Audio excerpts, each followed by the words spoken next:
तो आज हम पढ़ेंगे साइबर क्राइम के बारे में। अभी सारे बच्चे भी एड ऑन नहीं हुए हैं, तो कल का किसी को अगर कोई डाउट वगैरह हो तो वो डिस्कस कर सकते हैं तब तक।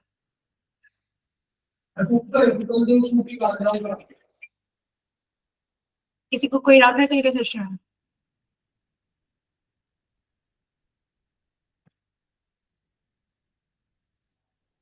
Anyone has any doubt?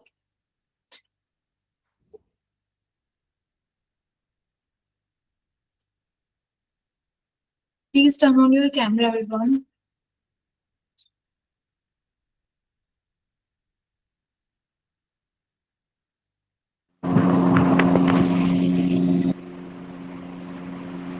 मुस्कान, अपना माइक बंद करो और कैमरा ऑन करो।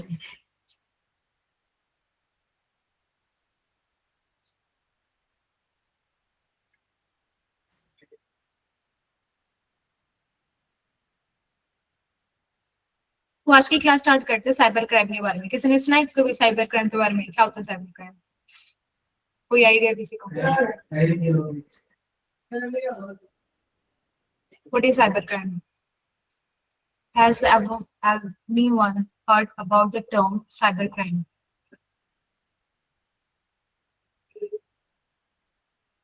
Anyone? Muskan, turn on your camera.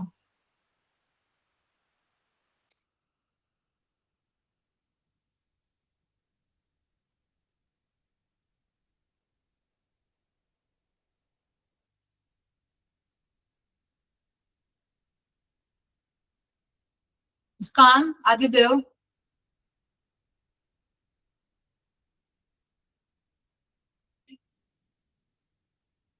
अगर मेरे बोलने के बाद भी आपका कोई रिप्लाई नहीं आ रहा है तो ऐसे कंसिडर किया जाएगा कि आप क्लास छोड़ के चले गए और उसका कोई भी अटेंडेंस मार्क वगैरह नहीं होगी, वो काउंट ही नहीं होगा। साइबर क्राइम के बारे में किसी को नहीं पता? मैम ये एक इलीगल एक्टिविटी होती है जो फ्रॉड, जिसके द्वारा पीपल फ्रॉड करते हैं किसी और के साथ। हाँ ठीक है। कोई और? Ma'am cyber bullying, cyber frauds, cyber crime, मतलब anything related to internet that is that involves illegal activities and inhuman experiments. Okay, तो साइबर क्राइम में मेनली क्या होता है? वो कोई भी सारी इलीगल एक्टिविटीज जिसके अंदर इलीगल एक्टिविटी के अंदर हम कंप्यूटर का यूज कर रहे हैं या अपने मोबाइल फोन का यूज कर रहे हैं या किसी नेटवर्क का यूज करने लग रहे हैं और उसकी हेल्प से हम कोई एक्टिविटी, ऐसी एक्टिविटी करने लग रहे हैं जो इलीगल है और वो टारगेट करने लग रहे हैं किसी के फाइनेंशियल को, किसी के इमोशंस को, किसी के आइडेंटिटी को थेफ्ट के लिए, वो सारे के सारे जो एक्टिविटीज हैं वो उनको ही साइबर क्राइम हम बोला जाता है। ठीक है, तो आज के साइबर क्राइम के टेक्नोलॉजी में क्या मतलब मोस्टली क्या यूज होता है? या तो टारगेट यूज होता है या जो टूल है वो यूज होता है। टारगेट में क्या होता है? जो अटैकिंग कंप्यूटर होता है या फिर जो नेटवर्क आता है वो होता है हमारे टारगेट के अंदर, या फिर टूल जिसकी हेल्प से, जिस कंप्यूटर की हेल्प से जो क्राइम है वो कमिट किया जाता है, जिसका यूज करके, वो होता है हमारे टूल के अंदर। अब साइबर क्रिमिनल की मतलब जो साइबर क्राइम करते हैं उनको हम बोलते हैं जनरली साइबर क्रिमिनल्स। आप सभी प्लीज अपना कैमरा ऑन कर लीजिए, मैं बार बार नहीं बोलूंगी।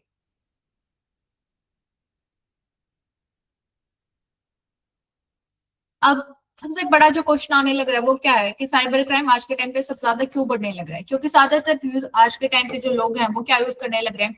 इंटरनेट बैंकिंग का यूज कर रहे हैं, UPI payments, online shopping, social media, cloud storage, smartphones. अगर हमारे पास डिजिटल सब कुछ जाने लग रहा है, अगर हमारी जो सर्विसेज है वो डिजिटल की तरफ जाने लग रही है, तो क्या होगा?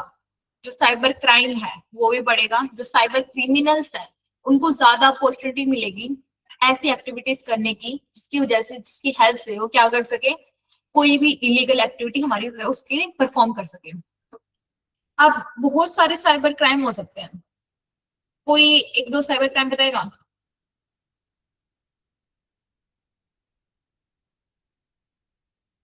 अलग अलग तरह के साइबर क्राइम हो सकते हैं। मेनली जो 5 मेजर साइबर क्राइम्स होते हैं हमारे, जिसके अंदर सबसे पहला होता है हमारा कैटेगरी जो उन्हें बना रखी है आइडेंटिटी थेफ्ट की, जिसके अंदर हमारी सारी की सारी आइडेंटिटी के बारे में आता है।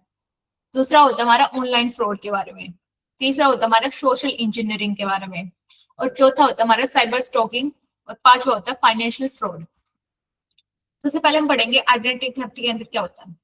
आइडेंटिटी थेफ्ट नाम से ही पता चलने लग रहा है कि क्या करेंगे इसके अंदर। जो हमारी आइडेंटिटी है, जो हमारी यूजर की जो आइडेंटिटी है, उसको चुरा लिया जाता है, उसको थेफ्ट कर दिया जाता है। उसका जो यूज है, उसका यूज कोई थर्ड पर्सन यूज करता है और किस लिए काम के लिए करता है, इलीगल कोई भी काम के लिए, इलीगल एक्टिविटीज के लिए उसका यूज किया जाता है। उस पर्सन की इंफॉर्मेशन बिना उसकी परमिशन के यूज करना, वो क्या है, इलीगल एक्टिविटी है, एक साइबर क्राइम है। अब इसके अंदर आइडेंटिटी थेफ्ट के अंदर क्या क्या आ सकता है। हमारा नाम, हमारा Aadhaar card, PAN card, passport, bank account, debit card, credit card, mobile number, email ID, passwords, और भी मतलब जितने भी आप सोच सकते हो कि किसी इंसान की आइडेंटिटी के बारे में जो बताता है। मतलब मे भी हो सकता है आपका रोल नंबर भी हो सकता है अगर आप यूनिवर्सिटी के साथ वो करने लग रहे हो, या आपकी आईडी भी हो सकती है। आईडी लाइक आपके ऑफिस आईडी भी अलग हो सकती है, स्टूडेंट आईडी भी होती है। तो सब तरह की जो आपकी आइडेंटिटी वगैरह है, जो भी आपकी इंफॉर्मेशन रिलेटेड है, जो भी चीजें हैं, वो सारी की सारी आती है हमारी आइडेंटिटी थेफ्ट के अंदर आती है हमारी। जी, जो क्रिमिनल है, क्रिमिनल क्या करता है, मेनली जो ये इंफॉर्मेशन है सारी सारी उनके यूज करके या तो वो पैसे चुरा सकते हैं, मनी स्टील कर सकते हैं, या कोई भी जो दूसरी इलीगल एक्टिविटीज है उनको परफॉर्म कर सकते हैं। जैसे फॉर एग्जांपल अगर हम लेते हैं बहुत कॉमन एग्जांपल कि एक कोई हैकर है, उसने एक फेक ईमेल बनाई, फेक बैंक ईमेल बनाई।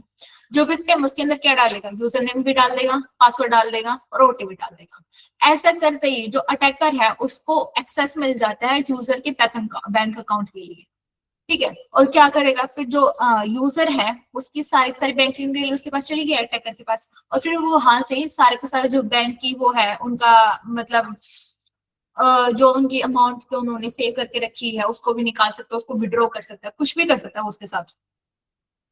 अब ये होता कैसे है मेरे लिए, किसी को कोई आइडिया? मतलब आइडेंटिटी थेफ्ट हमने पढ़ लिया कि आइडेंटिटी थेफ्ट, आपको सभी को पता भी होगा इसके बारे में कि आइडेंटिटी थेफ्ट क्या हो सकता है, उसके नाम से ही आप समझ जाते हो कि क्या है। लेकिन होता कैसे है ये, मतलब क्या क्या रीजन होते हैं इसके होने के, ये हम लास्ट क्लास में पढ़ चुके हैं। तो any guesses? Ma'am through week password वो हमारी इंफॉर्मेशन को एक्सेस कर सकते हैं, हमारे जैसे through any malware, any sort of malware हमारे अगर कंप्यूटर या फिर नेटवर्क में है, तो वो हमारी इंफॉर्मेशन उससे ले सकते हैं। और उसके बाद वो हमारी सारी जो भी जितने भी हमारी वेबसाइट है जिन पे हम लॉग इन है उन पे या तो क्रिएट कर सकते हैं या फिर उन पे हमारा एक्सेस कर सकते हैं हमारे नाम से। हाँ बिल्कुल सही है।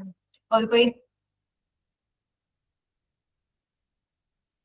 देखो, जैसे डाटा ब्रीच हो सकता है। डाटा ब्रीच में कोई भी डाटाबेस है किसी भी का, किसी कंपनी का, किसी हॉस्पिटल का, किसी ऑर्गेनाइजेशन का, उसका डाटा अगर हमारा हैक हो चुका है, तो जिस भी डाटा उस डाटाबेस के अंदर जितनी भी हमारी स्टोर्ड इंफॉर्मेशन है regarding patient, regarding their employees, their interns, everything, वो सब कुछ स्टोर हो चुका है। वो सारे के सारे जो थाउजेंड और मिलियन ऑफ कस्टमर के जो रिकॉर्ड्स है हमारे पास, वो चुराए जा चुके हैं। उनका जो है यूज कहीं पे भी यूज हो सकता है। तो मेन क्या है, डाटा ब्रीच हो सकता है। जो मेन जो कंपनीज होती हैं, जो बहुत बड़ी ऑर्गेनाइजेशंस होती हैं, उनका जो मेन रूल क्या रहती है कि डाटा बेस की सिक्योरिटी हमें चाहिए होती है। अगर डाटा बेस की सिक्योरिटी में अगर हमें थोड़ी सी भी दिक्कत आती है, तो सबसे बड़ा जो टारगेट होता है हमारा हैक करने के लिए या फिर जो हैकर के लिए अटैक करने के लिए, वो होता है डाटा, होता है किसी भी कंपनी का डाटा बेस होता है। और क्या हो सकता है, फिशिंग हो सकता है, जो हमने मालवेयर के अंदर भी पढ़ा था हमने। फिशिंग, फिशिंग के अंदर मतलब कोई भी फेक ईमेल, वेबसाइट, मैसेज वगैरह जो भी फेक चीजें हम इससे जनरेट करते हैं, वो सारे के सारे हमारे फिशिंग के अंदर आते हैं। और फिशिंग में क्या कर सकते हैं हम कि जो बैंक अकाउंट है, कई बार मैसेज आता है कि जो हमारा बैंक अकाउंट है वो ब्लॉक हो चुका है, और उसको सही करने के लिए, उसको ठीक करने के लिए सबसे पहले हमें उसको वेरीफाई करना पड़ेगा। वेरीफाई करने के लिए हमें एक लिंक दिया जाता है कि इस लिंक पे क्लिक करो और फिर तुम्हारा जो अकाउंट है वो वेरीफाई हो जाएगा और तुम्हारा अकाउंट जो है ब्लॉक नहीं होगा। लेकिन क्या होता है, वो मोस्टली क्या होता है, मतलब मोस्टली क्या, हमेशा ऐसा होता है क्योंकि आपकी तरफ से मतलब बैंक की साइड से आपको ऐसा कोई शॉर्ट टाइम के लिए, शॉर्ट पीरियड नोटिस ऐसा कभी नहीं आता जनरली। तो वो होती है फेक वेबसाइट्स होती है हमारी। और उसके ऊपर जैसे ही आप क्लिक करते हो, जैसे ही आप मतलब उसको डाउनलोड करते हो या फिर जो भी आपकी जो डिटेल्स है उसके ऊपर फिल करते हो, तो वहीं से आपकी जो इंफॉर्मेशन है वो वहां पे चली जाती है थर्ड पर्सन ऐप के पास, ठीक है। और क्या हो सकता है, मालवेयर, मालवेयर के बारे में हमने कल पढ़ा था। मालवेयर के अंदर जितने भी जो चीजें हमने पढ़ी, जैसे ट्रोजन हॉर्स के बारे में पढ़ा था हमने, स्पाईवेयर के बारे में पढ़ा था, फिशिंग के बारे में भी पढ़ा था हमने, और भी जो वॉर्म्स पढ़े थे, वायरस पढ़े थे, उन सब की हेल्प से मतलब जो डाटा थेफ्ट किया जा सकता है, हमने अलग अलग कल डिस्कस किए थे, तो उसको आज फिर से हम नहीं करने वाले। मतलब मैं ये बस इतना कर सकते हैं, जैसे मालवेयर की हेल्प से हम किसी भी पासवर्ड का या फिर जो हमारी बैंकिंग डिटेल्स है उसको सीक्रेटली रिकॉर्ड कर सकते हैं, क्योंकि मालवेयर का मेन काम यही था कि उसको यूजर को पता ही नहीं चलता, यूजर की इन्फॉर्मेशन के बिना वो आपके सिस्टम के अंदर इंस्टॉल होता है। और क्या हो सकता है, एक हो सकता है पब्लिक वाईफाई। जो पब्लिक वाईफाई जो हम यूज कर रहे होते हैं कई बार इस तरीके से, वो हैकर क्या करता है, हैकर जो है, हैकर मॉनिटर करेगा कि कौन कौन से हमारे एरिया के अंदर ऐसे वाईफाई हैं जो इनसिक्योर हैं, जिनका कोई सिक्योरिटी नहीं लगा रखी, कोई मतलब पासवर्ड नहीं है उनके पास या वीक पासवर्ड है हमारे पास, तो उसको क्या करेगा हैकर ना, उसको वाईफाई को हैक करेगा। और जो भी हम वाईफाई के यूज से फिर उस टाइम पे जो इन्फॉर्मेशन हम करने लग रहे हैं, चेक करने लग रहे हैं हमारे सिस्टम के अंदर, हमारे पीसी के अंदर, हमारे फोन के अंदर, वो सारी सारी जो हमारी सेंसिटिव इंफॉर्मेशन है वो उसको एक्सेस कर सकता है। और क्या हो सकता है, फिजिकल थेफ्ट भी हो सकता है, थेफ्ट भी हो सकता है। फिजिकल थेफ्ट में क्या हो सकता है हमारे पास, फिजिकल थेफ्ट में हमारे पास जैसे आजकल बहुत ज्यादा चला हुआ था कि बीच में कि आपको एक कॉल आएगा और जो आपकी वॉइस है, वॉइस एआई की हेल्प से वो चेंज कर देते हैं, और उसमें फिर आते हैं क्या तो आपके आपसे कोई पुलिस वाला बात कर रहा है, कोई जज बात करने लग रहा है, या फिर इनफैक्ट आपका कोई फैमिली मेंबर आपसे बात करने लग रहा है और आपसे कहने लग रहा है कि मुझे कितने पैसे की जरूरत है तो आप मेरे पास इतने पैसे भेज दीजिए, या मैं इस मुसीबत में फंस गया हूँ, मेरे को पैसे की जरूरत है, या फिर किसी भी इमोशनल रीजन की वजह से वो आपसे कुछ डिमांड करता है, एटीएम कार्ड डिमांड कर सकता है आपका, या आपकी कोई भी वैसे डिटेल्स, आपका ओटीपी डिमांड कर सकता है कि मेरे को भी कभी ओटीपी चाहिए है वैसे करके, तो वो भी हमारे किसके अंदर आता है, हमारे आइडेंटिटी थेफ्ट के अंदर आता है कि उसकी हेल्प से जो हमारा है आइडेंटिटी थेफ्ट जो है वो किया जा सकता है। लेकिन इससे क्या होता है, हमारे कॉन्सिक्वेंसेस क्या होते हैं, आइडेंटिटी थेफ्ट करने से हमारे क्या क्या कॉन्सिक्वेंसेस होते हैं, सबको पता ही है, बताओ।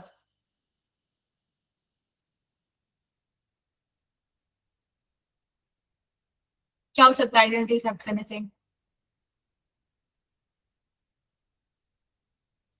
विक्टिम का बैंक अकाउंट खाली हो सकता है, कोई भी अनऑथराइज परचेज हो सकता है कि उसकी बैंक डिटेल्स हमारे पास चलेगी, हमारे पास एटीएम कार्ड की जो डिटेल्स है वो आ चुकी हैं, और फिर वहां से हम कुछ भी परचेज करने लग रहे हैं उनके नाम से कोई भी उनकी डिटेल्स आ चुकी है, तो उनके उनके नाम से फेक लोन ले सकते हैं, उनके क्रेडिट कार्ड का मिसयूज कर सकते हैं, या फिर उनको एक तरीके से क्या कर सकते हैं, इमोशनल स्ट्रेस भी दे सकते हैं, जो भी उनको मतलब जो फीलिंग के थ्रू वो जाएंगे, जो उनको ऐसा स्ट्रेस होगा कि लाइक हमारा जो आइडेंटिटी है वो वहां पर रिवील हो चुकी है एक तरीके से, तो उसका थेफ्ट हो चुका है, तो वो उसको उनको एक इमोशनल डैमेज भी मिलेगा उस टाइम पे।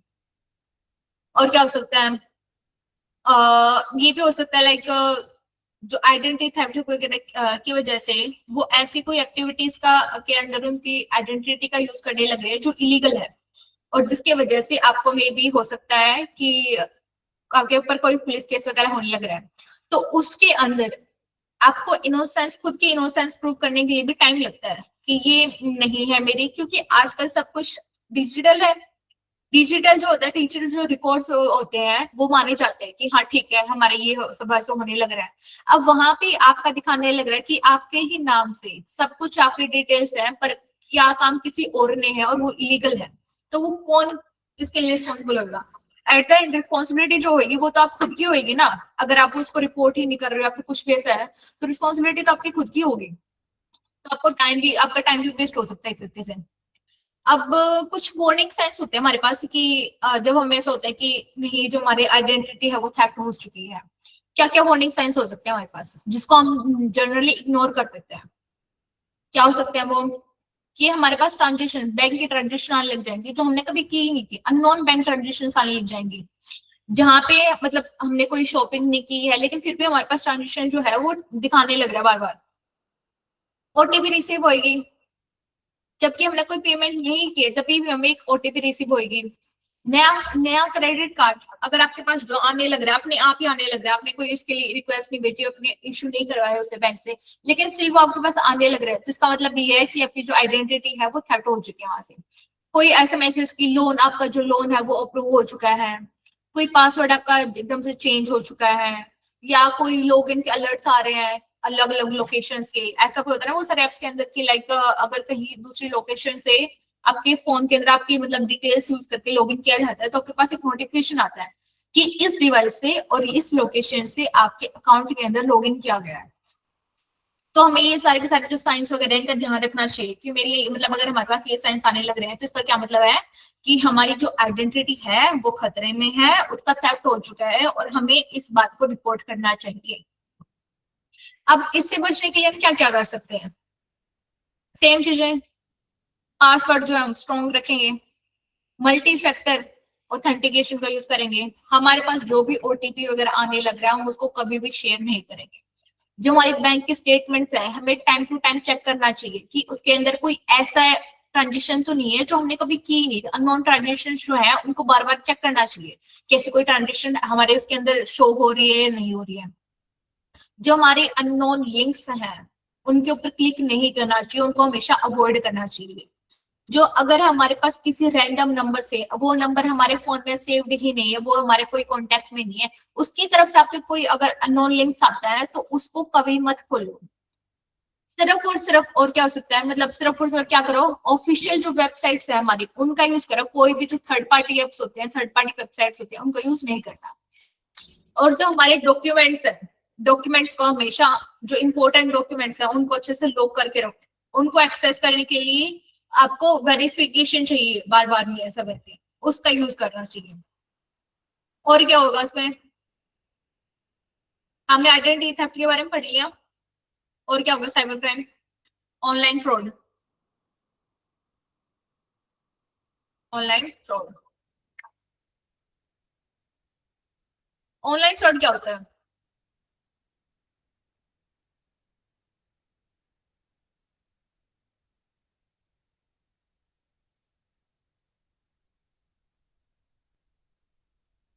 ऑनलाइन फ्रॉड क्या होता है हमारा? ऑनलाइन फ्रॉड एक ऐसा फ्रॉड होता है जो हमारा इंटरनेट के थ्रू कमिट किया जाता है, इंटरनेट की हेल्प से हमारा वो किया जाता है, और जिसके अंदर जो हमारे क्रिमिनल्स होते हैं, जो हमारे साइबर क्रिमिनल्स होते हैं, जो ये काम कर रहे होते हैं, एक्टिविटी परफॉर्म कर रहे होते हैं, इलीगल एक्टिविटी, वो क्या करते हैं, ट्रिक करने की कोशिश करते हैं यूजर्स को, ताकि वो उनको पैसे दे सके या फिर कोई भी जो उनकी पर्सनल इंफॉर्मेशन है वो दे सके।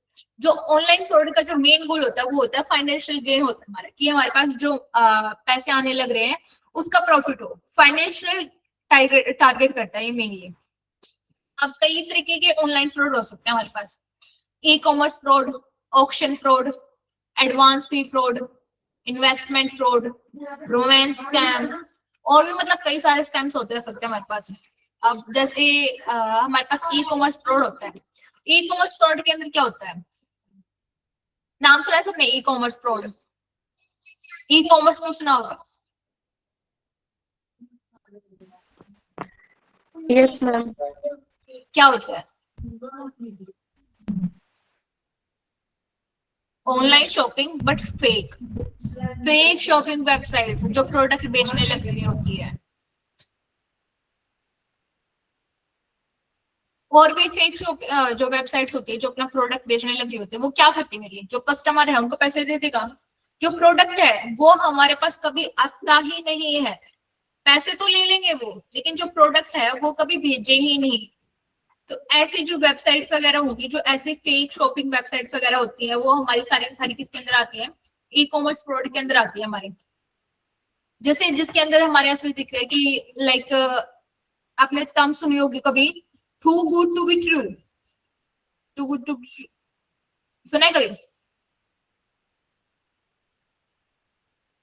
कि जो आपके प्राइजेस वगैरह जिसके अंदर ऐसे दिखाने लग रहे हैं वो बहुत ही ज्यादा कम है। आपको कोई प्राइस जो है, आपका कोई लाइक फॉर एग्जांपल कि आपको कोई मोबाइल है वो आपको ऑनलाइन इस तरीके से ऑफिशियल वेबसाइट पे आपको दिखने लग रहा है 20,000 का, और वहां पे आपको दिखने लग रहा है सिर्फ और सिर्फ 5,000 का।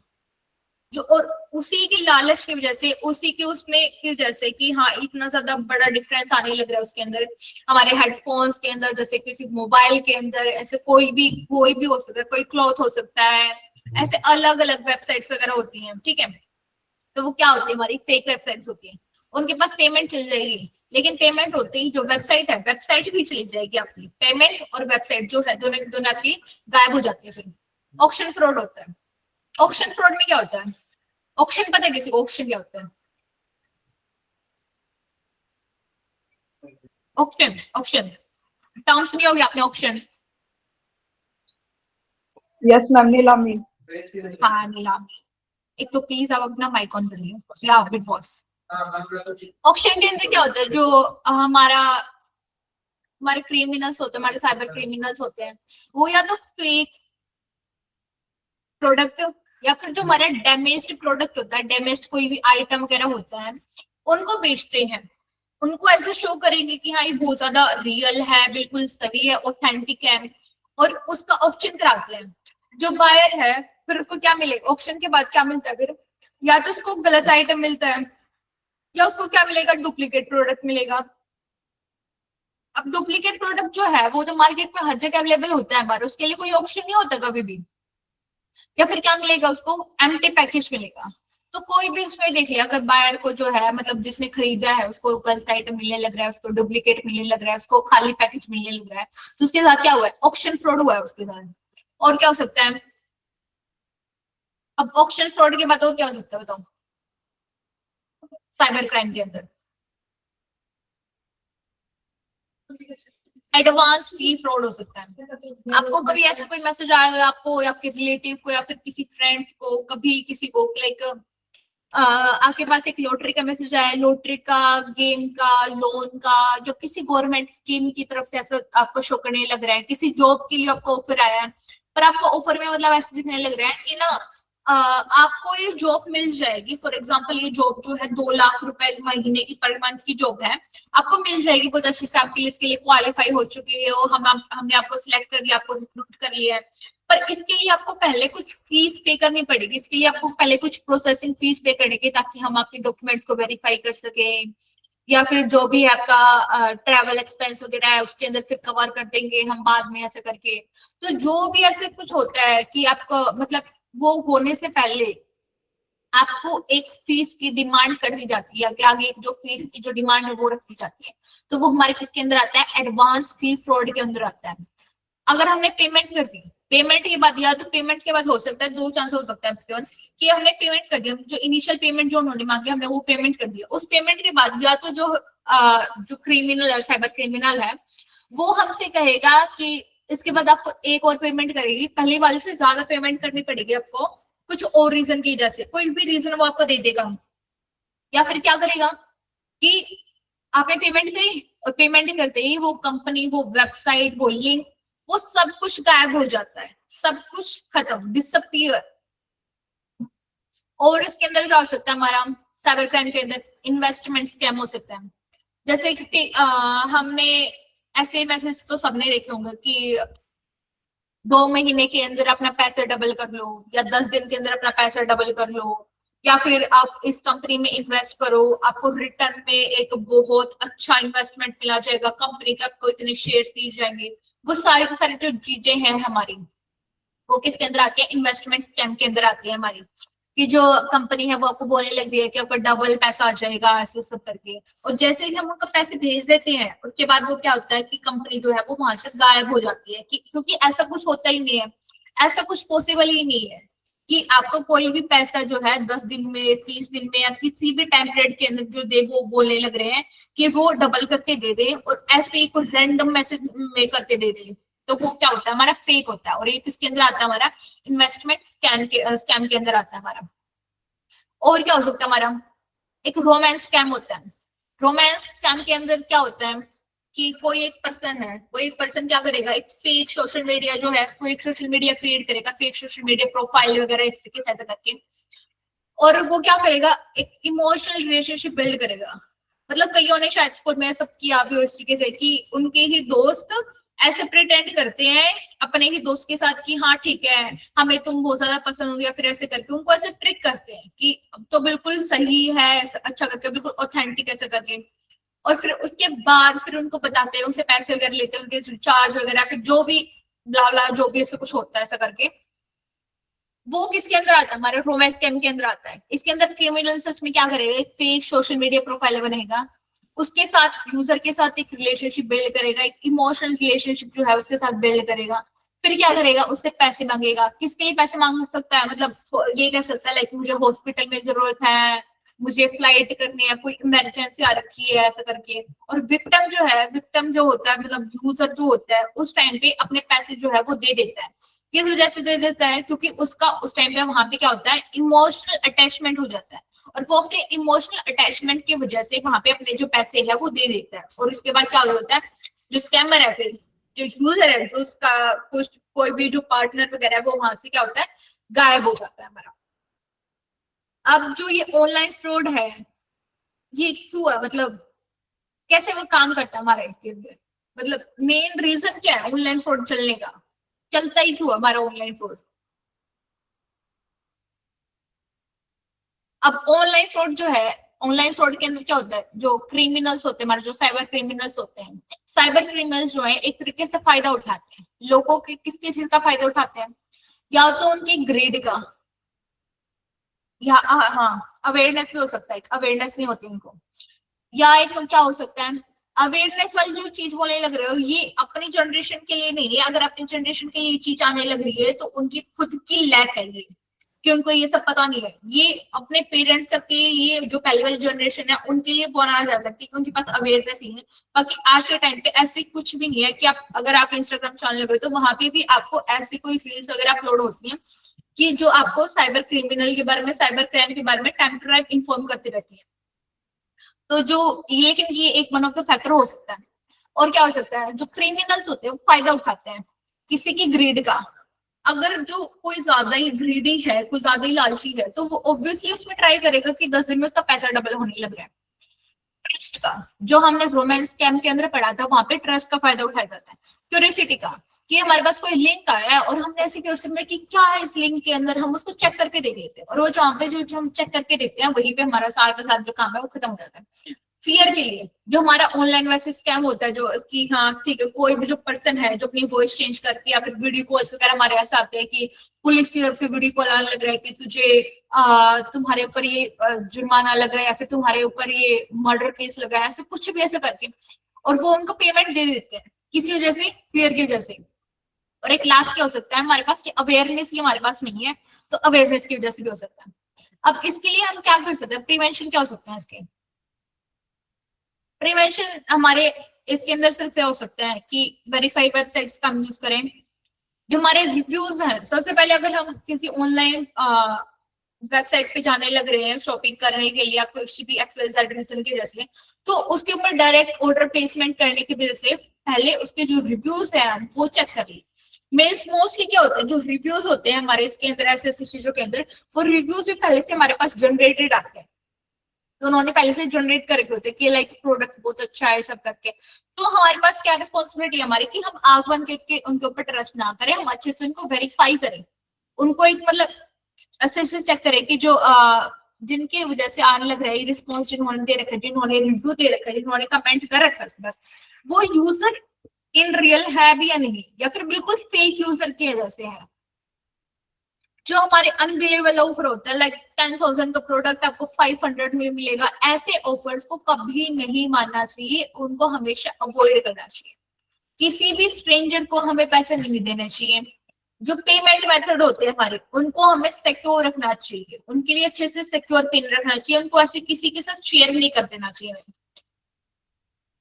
उसके बाद क्या हो सकता है हमारा साइबर क्राइम के अंदर, नेक्स्ट साइबर क्राइम के पास चलते हैं हम। क्या होता है सोशल इंजीनियरिंग। सोशल इंजीनियरिंग में क्या होता है,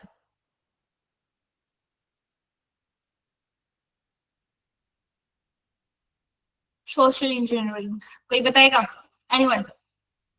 मैनिपुलेशन। सत्यकाम कौशिक, आप अपना माइक ऑन करके बोल सकते हैं।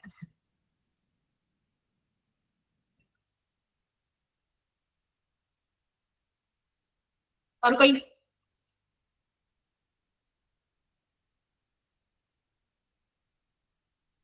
सोशल इंजीनियरिंग में हमारे क्या होता है, मैनिपुलेशन ही होता है, साइकोलॉजिकल मैनिपुलेशन होता है, मतलब जो मानसिक जो हमारा होता है, जो हमारा माइंड के साथ ऐसा होता है, उसका मैनिपुलेशन करते हैं। किसका मैनिपुलेशन, किसको मैनिपुलेट करेंगे? ऑब्वियसली हम लोगों को मैनिपुलेट करेंगे। किस लिए मैनिपुलेट करेंगे? ताकि जो हम उनकी इंफॉर्मेशन है, जो उनकी कॉन्फिडेंशियल इंफॉर्मेशन है, उनको हम ले सकें, और जो उनकी ऐसी कोई इंफॉर्मेशन जो उनकी सिक्योरिटी को रिस्क कर सके, उनकी सिक्योरिटी के ऊपर सवाल उठा सके, मतलब कोई भी उनकी वैसे सिक्योरिटी, पर्सनल सिक्योरिटी या फिर उनकी फाइनेंशियल सिक्योरिटी, हर तरह की उनकी सिक्योरिटी पर, कोई भी तरह की सिक्योरिटी जो है उनके ऊपर कोई क्वेश्चन मार्क लगने लग रहा है, तो वो हमारा किसके अंदर आ जाएगा? सोशल इंजीनियरिंग के अंदर आ जाएगा। सोशल इंजीनियरिंग की तरफ अभी तक हमने क्या पढ़ा था कि मेनली हम कंप्यूटर को टारगेट कर रहे होते हैं, उसको ऐसे मालशूस उसके अंदर मालवेयर डाल देते हैं, उसको हैक कर लेते हैं, या फिर कोई वीकेस्ट पॉइंट जो होता है हमारा, वल्नरेबल पॉइंट जो होता है हमारा, उसको अटैक करने की कोशिश करते हैं। लेकिन यहाँ पे क्या करते हैं हम सोशल इंजीनियरिंग के अंदर, कि जो कंप्यूटर्स हैं, कंप्यूटर को अटैक करने की जगह पे हम क्या अटैक किसको करते हैं? ह्यूमन के बिहेवियर को अटैक करते हैं। ह्यूमन का जो बिहेवियर है, जो उसकी साइकोलॉजिकल थिंकिंग है, उसको अटैक करने की कोशिश करते हैं। जो ह्यूमंस है, जो हम हैं, आप हैं, मतलब जो ह्यूमंस हैं, ह्यूमंस को वीकेस्ट लिंक माना जाता है साइबर सिक्योरिटी के अंदर, कि जो कंप्यूटर्स है, कंप्यूटर्स को फिर भी हैक करने एक तरीके से मुश्किल है, लेकिन अगर हमने ह्यूमन के बिहेवियर को, अगर हमने किसी भी ह्यूमन को, उसको थोड़ा सा भी अगर हमने उसको टारगेट कर दिया, उसको पिंच कर दिया, अगर कोई भी बात इस तरीके से ऐसा करके, या humans are the most vulnerable, तो वहां पे क्या होगा? वो वीकेस्ट इस तरीके से ऐसा आ जाता है, वो आसानी से जो ह्यूमन है वो टारगेट हो जाता है, ट्रिगर हो जाता है, बहुत आसानी से ट्रिगर हो जाता है। और ट्रिगर होते ही क्या करेगा वो? जो भी जो क्रिमिनल है, जो भी उससे चाहता है, जो उससे काम कराना चाहता है, क्रिमिनल उससे सारे के सारे जो काम है अपना, जो भी इंफॉर्मेशन उसे लेना चाहता है, वो सारी सारी इंफॉर्मेशन जो है वो ले लेता है। अब ये किसकी जैसे काम करता है? इसकी जैसे भी काम कर सकता है, फियर की वजह से भी, क्यूरियोसिटी, अर्जेंसी, एक्साइटमेंट, सिंपैथी, ठीक है। अब अलग अलग टाइप के सोशल इंजीनियरिंग होते हैं, क्या हो सकते हैं वो? जैसे फिशिंग, जिसके अंदर फेक ईमेल्स वगैरह हमने पढ़ा था। विशिंग, विशिंग के अंदर होता है वॉइस फिशिंग। वॉइस फिशिंग का मतलब होता है जो स्कैमर है वो अपनी वॉइस को जो है वो बदल देगा और ऐसे प्रिटेंड करेगा कि वो कोई और है, और फिर ओटीपी का या एटीएम पिन का, आधार पिन का, जो भी हमारे पिन वगैरह होते हैं या फिर जो भी ओटीपी वगैरह होती है, उनको डिमांड करेगा, उनकी रिक्वेस्ट करेगा एक तरीके से आप। और क्या होता है हमारे साथ? विशिंग हो सकता है, मतलब वॉइस फिशिंग हो गया। स्मिशिंग हो सकता है, एसएमएस फिशिंग, कि जो पार्सल, जैसे पार्सल, जो आपका पार्सल आ चुका है और वो आपके लिए वेट करने लग रहा है, इस लिंक के ऊपर क्लिक करो और देखो कि आपको जो पार्सल है वो कहाँ तक पहुंचा है, कहाँ के पास पहुंच चुका है, वो ऐसा करके। और इन रियलिटी अगर आपने मतलब जो पार्सल है वो कभी ऑर्डर ही नहीं किया, स्टिल आपको ऐसे ऐसे ईमेल्स वगैरह हैं, जो ऐसे ऐसे एसएमएस है वो आपको रिसीव होने लग रहा है, तो वो किसके अंदर आते हैं? हमारे एसएमएस फिशिंग के अंदर आते हैं, जिसको हम बोलते हैं स्मिशिंग। और क्या हो सकता है? बेटिंग। बेटिंग भी आ जाता है कि जो अटैकर है, जो क्रिमिनल है, वो एक ऐसा ऑफर आगे भेज देता है जो बहुत ज्यादा अट्रैक्टिव होता है, जैसे free movies, free software, free recharge मिल जाएगा, फ्री यूएसबी की ड्राइव मिल जाएगी। और जैसे ही हम उनको ओपन करते हैं, हमारे सिस्टम के अंदर क्या आ जाता है? मालवेयर इंस्टॉल हो जाता है अपने आप ही। प्री टेक्सटिंग, प्री टेक्सटिंग क्या होता है? जो अटैकर है वो क्या करेगा? हमारी जो फेक वेबसाइट वगैरह है उसको ऐसे टारगेट करेगा, फेक आइडेंटिटी जो हमारी वो बना के रखेगा और ऐसे प्रिटेंड करेगा कि वो एक आईटी सपोर्ट है, और उसका जो पासवर्ड वगैरह है वो मांगेगा। अब इससे बचने के लिए सेम जो है हमने पहले पढ़ लिया। अब वेरिफिकेशन वगैरह जो होता है, हमारा वेरिफिकेशन जो आइडेंटिटी होती है उसको भी हमें नहीं देना चाहिए। हमें वेरीफाई जो आइडेंटिटी होती है वो अपने तक ही सीमित रखना चाहिए। बेशक आपके फैमिली मेंबर हो, आपके फ्रेंड्स वगैरह हो, बट स्टिल आपको कोई ऐसी इंफॉर्मेशन जो है वो किसी के साथ शेयर नहीं करनी चाहिए, क्योंकि एट द एंड वो हो सकता है आपके लिए ही हार्मफुल हो जाए। और बाकी हमें पता है कि ओटीपी शेयर नहीं करनी, ऐसा जो लिंक है अनऑथराइज्ड जो लिंक आने लग रहे हैं हमारे पास उनके ऊपर क्लिक नहीं करना है, किसी अनऑफिशियल वेबसाइट से हमें डाउनलोड नहीं करना सॉफ्टवेयर। फिर क्या आता है हमारे पास? और क्या हो सकता है हमारे साइबर क्राइम के अंदर? साइबर स्टॉकिंग, स्टॉकिंग पता है सबको, स्टॉकिंग क्या होता है? Yes, ma'am.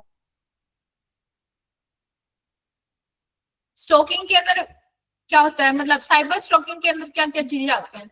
साइबर स्टॉकिंग के अंदर में ये आता है कि बार बार इंटरनेट का यूज करके कोई किसी इंसान को हरास कर रहा है, उसको थ्रेटन कर रहा है, उसको मॉनिटर करने लग रहा है, वो सारी चीजें जो है वो हमारे आते हैं साइबर उसके अंदर, साइबर स्टॉकिंग के अंदर। ये कैसे होता है? मेनली इंस्टाग्राम का यूज करके, Facebook, WhatsApp, Gmail, gaming platform, इन सब का यूज करके हमारा क्या हो सकता है, साइबर स्टॉक हो सकता है। अब मेनली इसमें क्या होती है, हमारी कॉमन एक्टिविटीज क्या होती है, बार बार में हमारे पास अनवांटेड मैसेज आते हैं जो हमें चाहिए भी नहीं होते हैं, वो बार बार में अनवांटेड मैसेज आते हैं, हमारे पास थ्रेट आता है कि अगर आपने ये नहीं किया तो आपका अकाउंट ब्लॉक हो जाएगा, या फिर आपको मतलब किसी भी तरह का थ्रेट हो सकता है। आपको फेक प्रोफाइल, आपके प्राइवेट जो फोटोज हैं वो पोस्ट हो सकती हैं, आपकी जो लोकेशन है वो ट्रैक हो सकती है, जो अकाउंट है वो हैक हो सकता है। ऑनलाइन हरासमेंट का जो भी हमारा उसके अंदर होता है वो इसके अंदर आता है।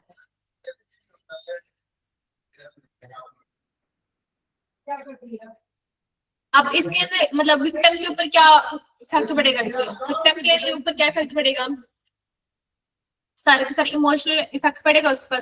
हो सकता है कि जो विक्टिम है उसको डर लगने लग जाए, उसको फियर हो जाए, depression, anxiety, stress, sleep problem, loss of confidence, कि उसका कॉन्फिडेंस ही चला गया, इन सब ऐसे करके। जो साइबर स्टॉकिंग है कुछ कई बार मतलब जो फिजिकल स्टॉकिंग के अंदर भी हमारी बदल जाती है, कि जो साइबर स्टॉकिंग तो हमारे ऑनलाइन के अंदर होता है, लेकिन वो कई बार ऐसी सिचुएशंस वगैरह आ जाती है कि वो साइबर स्टॉकिंग भी हमारे फिजिकल के अंदर ऐसा आ जाती है कि वो हमें फिर फिजिकली ऐसे हरास करना से शुरू कर देता है। अब इसे बचने के लिए हमें क्या करना चाहिए, जो हमारी प्रोफाइल्स हैं जो हम बना देते हैं उनको हमें प्राइवेट रखना चाहिए। जो हमारी लाइव लोकेशन होती है वो लाइव लोकेशन हमें कभी भी इनेबल नहीं करनी चाहिए, उसको हमेशा डिसेबल रखना चाहिए। जो हमारे सस्पिशियस यूजर्स होते हैं उनको हमेशा ब्लॉक कर देना चाहिए। और क्या करना चाहिए, जो हमारे अकाउंट्स वगैरह होते हैं, जो ऐसे अकाउंट्स वगैरह आने लग रहे होते हैं हमारे आगे, जो हमारे सस्पिशियस होते हैं, जिनको हम बार बार में हटा देते हैं, स्टिल वो आने लग गया, उनको रिपोर्ट कर देना चाहिए। और अगर हमारे पास कोई भी जो थ्रेट है वो बार बार आने लग रहा है तो हमें क्या करना चाहिए, उस थ्रेट को हमें इन्फॉर्म कर देना चाहिए पुलिस के आगे। और क्या हो सकता है हमारा next cyber crime, financial fraud. Financial fraud में क्या टारगेट करेंगे हम, फाइनेंशियल मनी को टारगेट किया जाएगा फाइनेंशियल फ्रॉड के अंदर। फाइनेंशियल फ्रॉड के अंदर क्या होता है हमारा, जो इलीगल ऑब्टेनिंग, जो इलीगली जो हम पैसे कमाते हैं किसकी यूज से, डिजिटल सिस्टम्स का यूज करते हैं, वो हमारा सब कुछ किसके अंदर आता है, फाइनेंशियल फ्रॉड के अंदर आता है हमारा। फाइनेंशियल फ्रॉड जो है उसका जो मेन टारगेट होता है वो होता है पैसा, मनी। अब कई टाइप के फाइनेंशियल फ्रॉड हो सकते हैं हमारे।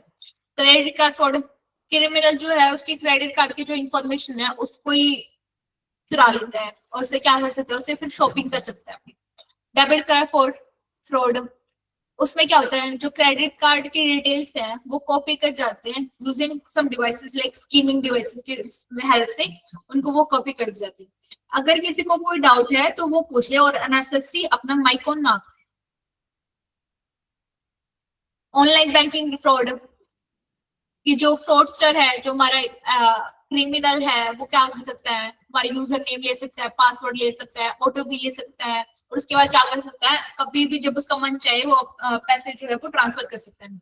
यूपीआई फ्रॉड, जो हमारे कॉमन मेथड्स होते हैं, जैसे क्यूआर कोड है, फेक क्यूआर कोड होगा, पेमेंट रिक्वेस्ट स्कैम हो गया, fake customer care, screen sharing app जो होते हैं, ठीक है।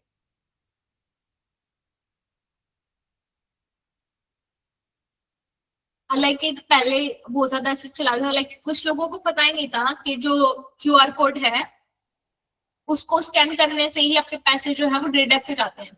कुछ लोगों को लगता था क्यूआर कोड जो स्कैन करने से सिर्फ और सिर्फ आपके पास पैसे जो है वो रिसीव होते हैं, तो बहुत सारे लोग क्या करते थे, क्यूआर कोड जो है वो स्कैन कर लेते, लेकिन क्यूआर कोड स्कैन होते ही क्या होता था, आपके जो पैसे हैं वो गायब हो जाते हैं, आपके पैसे जो है वो डिडक्ट हो जाते हैं।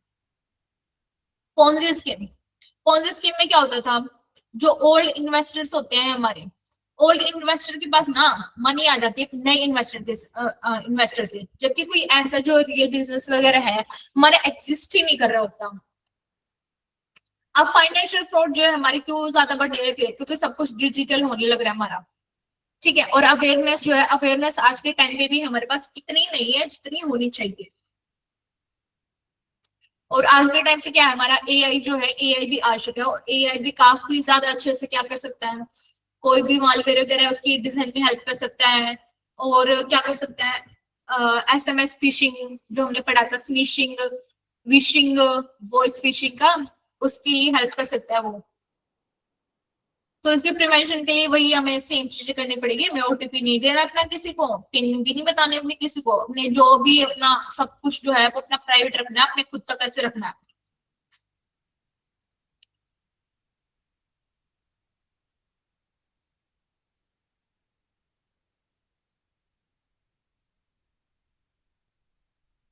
तो आज के जो प्रैक्टिकल सेशन के अंदर आप ऐसी 3 से 5 मतलब कोई भी ऐसे एक्टिविटीज कैसे सर्च करोगे, ऐसे साइबर क्राइम केसेस का सर्च करोगे कि जो आज के टाइम पे ऐसे हुए हैं, अभी से रिसेंटली ऐसे यूज हुए हैं। और उसके अंदर क्या मेन चीज टारगेट की गई थी कि लाइक उसके अंदर फाइनेंशियल टारगेट किया गया था, या उसके अंदर आइडेंटिटी टारगेट की थी, या दोनों टारगेट की थी, या फिर और भी इस तरीके से जो इन्फॉर्मेशन है अलग अलग की डाटाबेस वगैरह टारगेट किया था, उसको आप करोगे। और उसके उस टाइम पे क्या होते हैं, वार्निंग साइंस क्या हुए थे कि लाइक वार्निंग साइंस के बारे में हमने पढ़ा था, अगर आपके सिस्टम है उसके अंदर कुछ भी आने लग रहा है तो कुछ कुछ आपके पास वार्निंग साइंस वगैरह आने लगे होते हैं हमारे सिस्टम की, लाइक बार बार मैसेज पॉप होना, एडवर्टाइजमेंट का बार बार आना। तो वो मैसेज वगैरह क्या क्या वार्निंग साइंस आए थे, और कैसे फिर उनसे बचा जा सकता है। और अगर हमें पता हो अगर उनसे कि उस टाइम पे उनसे कैसे हैंडल किया गया था, तो वो सारी चीजें जो है आपको राइट डाउन करके लेके आनी है। हर एक इंसान 3 से 5 जो है ऐसे क्रिमिनल्स का, ऐसे जो क्राइम हुए थे उस टाइम पे, उनकी डिटेल्स जो है अच्छे से चेक करेगा। ऐसे केसेस के बारे में आपको स्टडी करना है। हर केस के लिए आप सबसे पहले बताओगे कि कौन से साइबर क्राइम था, वो साइबर क्राइम जो है वो कैसे कैरी किया गया था, कौन सी टेक्निक का कौन सी मेथड का यूज किया गया था उसके अंदर, लाइक उसके अंदर वर्म्स का यूज हुआ था, वायरस का हुआ था, ट्रोजन हॉर्स का हुआ था, स्पाईवेयर का हुआ था, की लॉगर का हुआ था। आप उसको चेक करोगे कौन से टेक्निक का यूज हुआ था। स्केल ऑफ इम्पैक्ट बताओगे कि उस टाइम पे मतलब कितने ज्यादा नंबर, अगर उसने विक्टिम्स को टारगेट किया था तो कितने विक्टिम्स वगैरह टारगेट हुए थे, कितने ज्यादा जो है हमारे यूजर जो है वो टारगेट हुए थे, या फाइनेंशियल लॉस अगर उसके अंदर ऐसा हुआ था। तो आपको ये देखना है कि कितना डाटा उसके पास ऐसा करके है कि कितना फाइनेंशियल फ्रॉड हुआ था, कितनी अमाउंट का उस टाइम पे हमारे पास जो है लॉस आया था। और ये चेक करोगे फिर उसके लिए कि उसको फिर रोका कैसे गया था और उसको डिस्कवर कैसे किया था, because as we all know it is really hard to discover such things. तो सब कुछ देखेंगे, अगर उसके उस बारे में इंफॉर्मेशन अवेलेबल है तो उसके बारे में हम देखेंगे कि ये जो है हमने कैसे डिस्कवर किया था, और फिर कैसे हमने उसको रोका था। और ऐसी क्या क्या चीजें थी जो अगर हम करते उस टाइम पे, परफॉर्म करते उस टाइम पे, अगर हम ध्यान देते तो वो नहीं हो, उसके बारे में आप सब लिखोगे।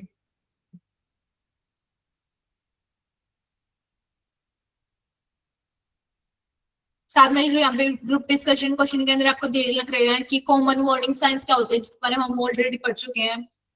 और कौन से टाइप के साइबर क्राइम होते हैं जो सबसे ज्यादा प्रिवेंटेबल लगते हैं, और सबसे ज्यादा जो हार्डेस्ट कौन से होते हैं, उनके बारे में आप लिखोगे असाइनमेंट के अंदर। टूल्स के अंदर आपका गूगल सर्च किया, आप गूगल का यूज कर सकते, गूगल की हेल्प से क्या करोगे, आप इनके केस की जो स्टडी करोगे, आप इन केसेस के बारे में देखोगे कि क्या किया गया था, क्या क्या यूज हुआ था। एक न्यूज वेबसाइट के नाम से है, न्यूज वेबसाइट के नाम से मतलब आपको मेनली यहाँ से केस स्टडी करनी है आज के बारे में कि क्या क्या हुआ था, कौन से केसेस आए थे, और क्या क्या कैसे करके हुआ था। तो आपकी क्लास के लिए बस इतना ही। अगर आपको कोई भी डाउट है तो आप पूछ लो।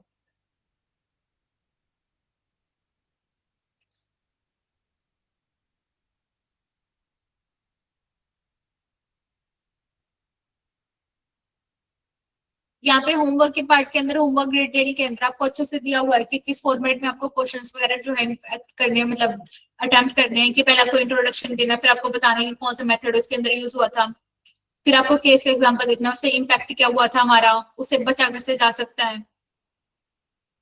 ठीक है, तो आप ये सब करोगे। अब किसी को कोई डाउट है?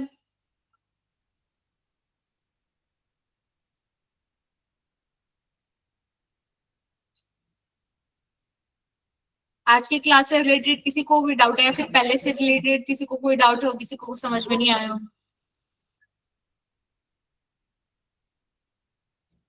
और आपके अटेंडेंस के लिए आपके पास लिंक और आपके पास एक कोड शेयर कर दिया गया है। आप उसको जैसे ही डालोगे तो आपका असाइनमेंट्स और जो अटेंडेंस शीट है वो आपको विजिबल हो जाएगी। वहां पे सभी को अपनी अटेंडेंस जो है वो मार्क करनी है, और असाइनमेंट टेम्परेरी अमाउंट के लिए अपलोड कर दिए जाएंगे। वहां पे आपको असाइनमेंट जो है वो अपने अपलोड करते हैं।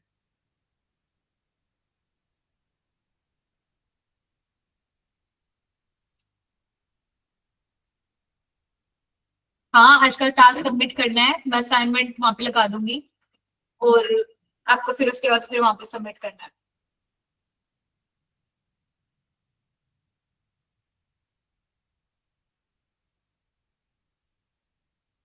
किसी को और कोई डाउट आज के क्लास के लिए?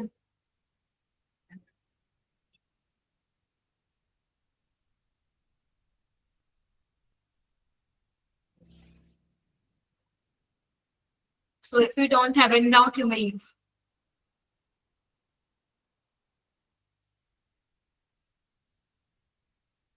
मैम ये आज की पीडीएफ कब तक शेयर कर दोगे? आज की पीडीएफ मैं क्लास के बाद शेयर कर दूंगी आपसे। ओके, मैं नेक्स्ट क्लास तक के लिए आपको मतलब जो असाइनमेंट वगैरह है उसके लिए टाइम दे दूंगी। मे भी हो सकता है कि जो नेक्स्ट क्लास है जो मंडे को होने वाली है वो उसके अंदर आपकी रेगुलर क्लास नहीं लगे, उसके अंदर आपका कोई भी क्विज वगैरह मॉक टेस्ट वगैरह है वो होने वाला है।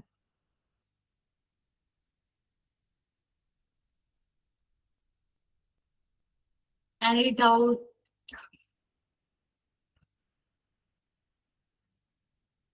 Okay, so today class is over.